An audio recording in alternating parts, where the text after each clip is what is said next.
তো hello everyone, welcome back to the channel once again.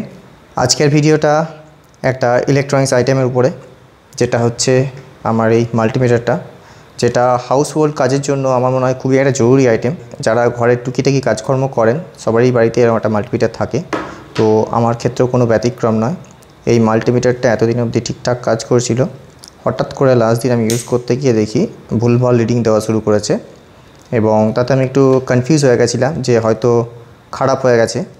কিন্তু finally আমার মনে হলো যে এটা আমি প্রায় বছর 4 আগে কিনেছি, ব্যাটারিটা খারাপ হতে পারে। সেটারই একটা ট্রাই, আজকে ব্যাটারি রিপ্লেস করব। এটার কিভাবে বুঝলাম যে ব্যাটারিটা খারাপ হতে পারে সেটার একটা হিন্ট হচ্ছে, আপনারা যারা ইলেকট্রনিক্সে কাজ করেন তারা তো জানবেন যে বাকি ডিফারেন্ট জায়গায় এখানে রেজিস্ট্যান্স মাপা যায়, এই জোনটাতে ডিসি ভোল্টেজ মাপা যায়, এই জোনটাতে এসি ভোল্টেজ মাপা যায়।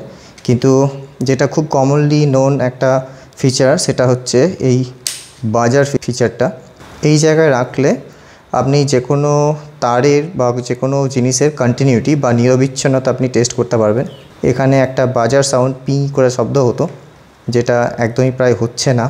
এটার থেকে আমি একটা গেস করেছি যে হয়তো এটার ব্যাটারিটাই খারাপ হয়েছে। আমি খুলে দেখে নেব। জেনারেলি এর ভিতরে এরকম 9 ভোল্টেরই ব্যাটারি থাকে। এই ব্যাটারিটা আমি অনলাইনে অর্ডার করেছি। লোকাল মার্কেটে গেলে আমাকে বেশ কিছুটা খুঁজতে হতো, খুব রিজনেবল প্রাইসে, প্রায় 150 টাকার মতো দামের মধ্যে আমি এটা পেয়ে গেছি। আজকেই জাস্ট এসেছে। আর ডিলে না করে সোজা চলে যাব ব্যাটারি চেঞ্জের প্রসেসটার মধ্যে। এই প্রসেসটা আমি ছোট্ট একটা টাইম ল্যাপসের মধ্যে দিয়ে আপনাদেরকে দেখাচ্ছি। তো মাল্টিমিটারের মেন স্ক্রু দুটো আমি খুলে নিয়েছি। এবারে দেখবো এটা কীরকমভাবে লক করা আছে। এই জাস্ট খুলে বেরিয়ে আসলো পুরো ভিতরে সার্কিট বোর্ড, এবং এই বাজারটা স্পিকারটা দেখতে পাচ্ছি, এটা থেকেই কিন্তু কন্টিনিউটি চেকের যে সাউন্ডটা হয় সেটা বেরিয়ে আসে। ব্যাটারি সেম সাইজের 9 ভোল্টের এক্সট্রা হেভি ডিউটি ব্যাটারি, এবং টার্মিনালও সেম, যেটা আমি অলরেডি কিনেছি। তো সোজা রিপ্লেসমেন্ট প্রসেস চলে যাব।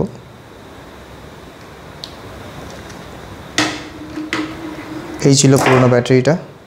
তো এখানেও দেখে যা বুঝতে পারছি এটাই মাইনাস হবে এবং এটা প্লাস।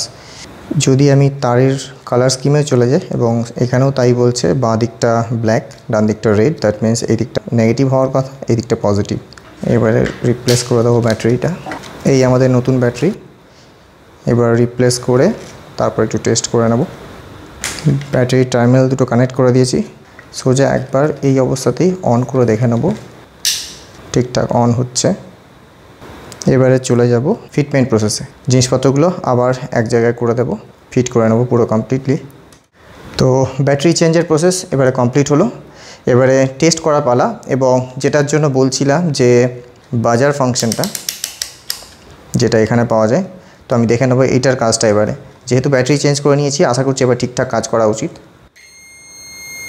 সুন্দর কন্টিনিউটি টেস্টের বাজার বেজে উঠেছে, এবং খুব ইজিলি আমি ইলেকট্রনিক্সের সাথে সাথে ইলেকট্রিক্যাল জিনিসপত্রও চেক করতে পারবো। যেমন ধরুন, যদি ধরে নিই যে এই এক্সটেনশন কর্ডটা কাজ করছে না, সেই অবস্থায় প্রথমেই আমাকে খুলে দেখতে হবে।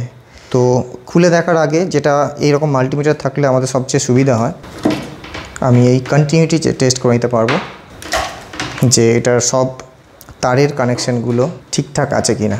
তো এটা হচ্ছে আমার লাইভ, দ্যাট মিনস যদি সুইচ অন থাকে রাইট সাইডে আমার ঠিকঠাক পাওয়া যাচ্ছে। যদি নিউট্রালটা নিই তাহলে লেফট সাইডটা ঠিকঠাক পাওয়া যাবে, রাইট সাইড কিন্তু পাওয়া যাবে না এখন। তো এরমভাবে আমরা খুব ইজিলি এই মাল্টিমিটারগুলো ইউজ করে থাকি।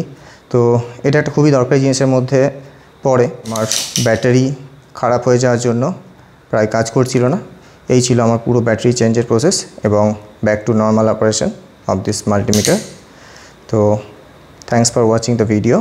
যদি মনে হয় যে এরকম ভিডিও আপনাদের হেল্প করছে ডিফারেন্ট টাইপের ইনস্টলেশন এবং ঘরোয়া কাজের জিনিসপত্র রিপেয়ার, যেটা বাড়িতে নিজে থেকে করে নেওয়া যায়, একটা লাইক দিয়ে দেবেন। আর যদি মনে হয় যে এরকম টাইপের ভিডিও আরও আপনাদের হেল্প করতে পারে ইন ফিউচার, তো কাইন্ডলি চ্যানেলটাকে সাবস্ক্রাইব করে ফেলবেন।